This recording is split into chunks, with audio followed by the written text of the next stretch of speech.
جی ناظرین، ایسا کیا ہے جس کی وجہ سے ہنستے بستے گھر تباہ و برباد ہو جاتے ہیں، جس کی وجہ سے کاروبار برباد ہو جاتے ہیں، جس کی وجہ سے رشتے خراب ہو جاتے ہیں، جس وجہ سے انسان محبت میں ناکام ہو جاتا ہے؟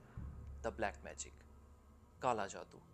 اس کالا جادو کے بارے میں جاننے کے لیے آج میں عثمان حکیم آپ کے ساتھ موجود ہوں، اور میرے ساتھ موجود ہیں وسیم عباس، روحانی اسکالر، جو اس بارے میں آپ کو رہنمائی دیں گے کہ یہ کالا جادو اصل میں ہے کیا۔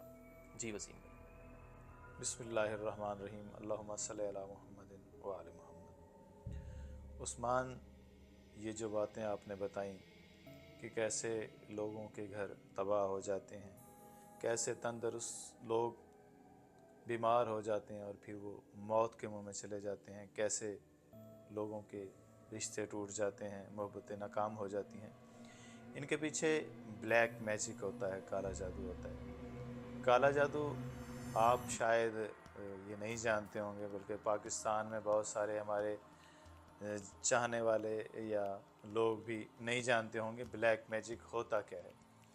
بلیک میجک دو طرح سے کیا جاتا ہے۔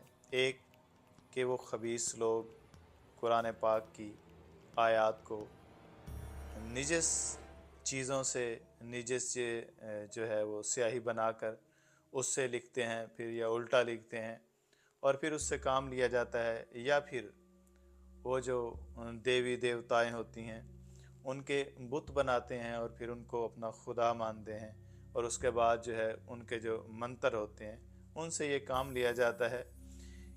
بلیک میجک کے بعد انسان مکمل ایمان سے ہاتھ دھو بیٹھتا ہے۔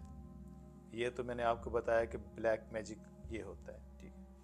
اور پھر یہ جو بلیک میجک ہوتا ہے یہ ایک شیطان کی طاقت ہوتی ہے۔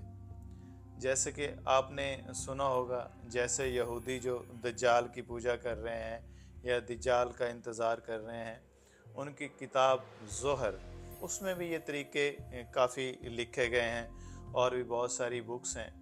اسی طرح ان کا علاج بھی ہے، ہمارے قرآن پاک میں اس کا بڑی اچھی طرح علاج جو ہے وہ ہے۔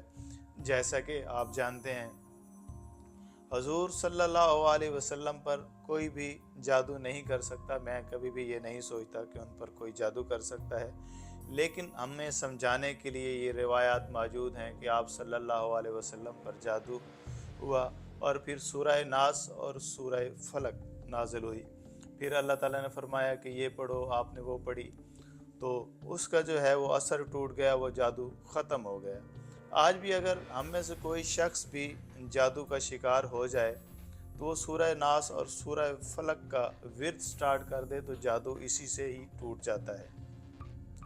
پہلے جو پرانے لوگ ہوتے تھے وہ اپنے بچوں کو تعلیم دیا کرتے تھے کہ سورہ ناس، سورہ فلق اور آیت الکرسی ہر وقت پڑھتے رہنا ہے، یا پھر وہ شام کو ان کو کہتے تھے کہ آپ نے پڑھ کے سونا ہے، اس سے وہ لوگ جادو سے محفوظ رہتے تھے۔